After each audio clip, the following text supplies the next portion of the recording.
30 साल पहले के किस्सा हो कि शिव चर्चा नाम के जगह जगह पर हो बोले शिव चर्चा हो बोले न जगह जगह पर। तो पहले जानो हले आदमी बूढ़ बुजुर्ग तक बोले कि चलो न भाई, तो बेचारी पैदले चल जा लेने पैदले चल जा। अब के है कि 5 गो रुपया ले लिए ऑटो धार ले लिए चल गई न कितना अब अंतर कितना है।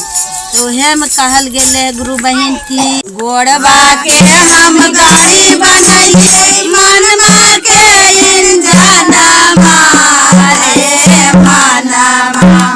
हाँ हाँ रे माना अकला गुरु के भाषा मारे माना अकला गुरु के भाषा मारे माना बेटावा के हुआ कोई न समझे तो रे माना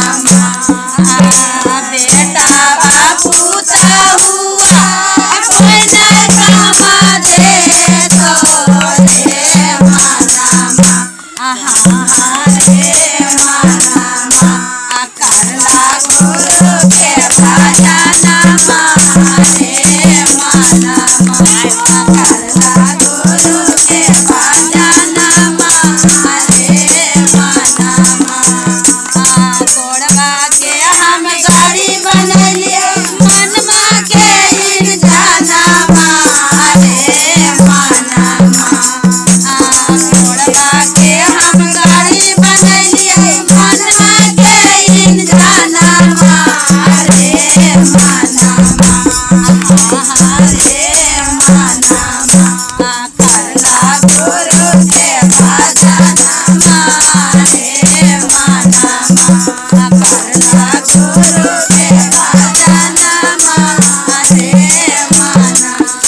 कोठावाया डरिया कुछ न कमा दे तो रे माना ए गुरु बहन कोठावाया डरिया कुछ न कमा दे तो रे माना रे माना अकला गुरु के भाषा मारे माना अकला गुरु के भाषा मारे माना अकला गुरु के भाषा मारे माना। सुनो गुरु बहन धाना मादौलतिया कुछ न कमा दे तो रे माना धाना मादौलतिया कुछ न कमा दे तो रे माना रे माना अकला गुरु के भाषा मारे माना अकला गुरु के भाषा मारे माना गोड़वा के हम गाड़ी बनलिए मनमा के इंजना मारे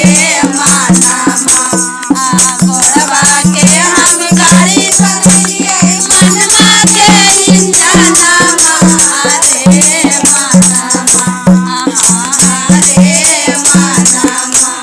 करला गुरु के भाषा मारे माना। सुनो गुरु बहन पैका के रुपया कुछ न कमा दे तो रे माना पैका के रुपया कुछ न कमा दे तो